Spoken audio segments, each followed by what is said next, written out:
Well, buckle up and hold on to your egg baskets, folks, because here we go again. Scientists, the same group that apparently learned nothing from watching Jurassic Park, are now trying to bring back a 12-foot-tall, 500-pound bird that went extinct 600 years ago, the moa.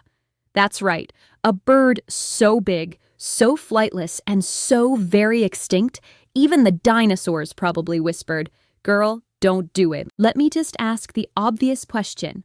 Why does anyone think it's a good idea to resurrect this feathered albatross? What exactly is the point here? Is this for science? For spectacle? For some giant prehistoric omelet recipe we don't know about?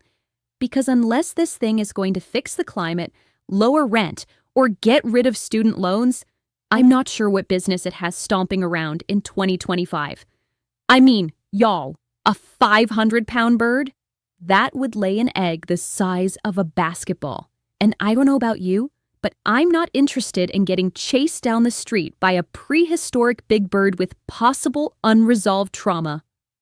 And let's talk about that trauma. The moa didn't just slip away quietly into the night. Oh no, it was hunted into extinction by humans, our species. So now we want to bring it back like we're doing it a favor? Honey, I don't know what y'all learned in biology class, but if I had been gone for 6 centuries because some people ran me off the face of the earth, I wouldn't be coming back singing Kumbaya. I'd be back with an attitude, talons out, ready for revenge. Don't act shocked when the first words out of that moa's mouth are "run." Now, I know Sir Peter Jackson is involved. Yes, that Peter Jackson. And I guess after dragons and orcs, a murder bird comeback felt like the logical next step.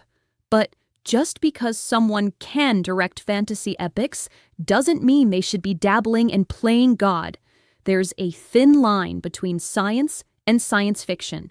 And if history and Hollywood has taught us anything, it's that line should never be crossed, especially not with a bird that could kick a hole through your car door.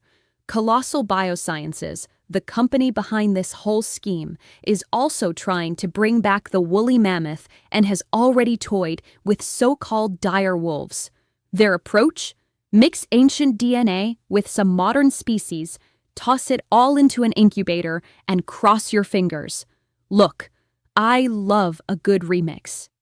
But maybe not when it involves genetically engineering a Frankenstein bird with a prehistoric attitude problem and nowhere to live except your nightmares. Oh, and one more thing. Let's not forget the logistics. A moa egg is so big it can't even fit in an emu surrogate. So now they're trying to build artificial eggs? Artificial eggs for artificial birds? Lord help us. We can't even get AI to write a decent customer service email, but we're going to trust it to hatch a 500-pound prehistoric velocichicken? Look, I'm all for conservation. I'm all for honoring indigenous stories and culture. But this ain't the way. The moa had its time, and that time is done. Let's focus on saving the birds we still have, instead of risking life and limb for one that's been gone longer than the invention of sliced bread. So scientists, Colossal, Sir Peter, whoever's listening, just leave that thing alone. Let it rest. Let it be a warning, not a sequel. We don't need MOA 2.0. We need common sense. This is Sensible Sue, signing off and saying some things need to remain buried. And the MOA is definitely one of them. Be sensible out there, y'all.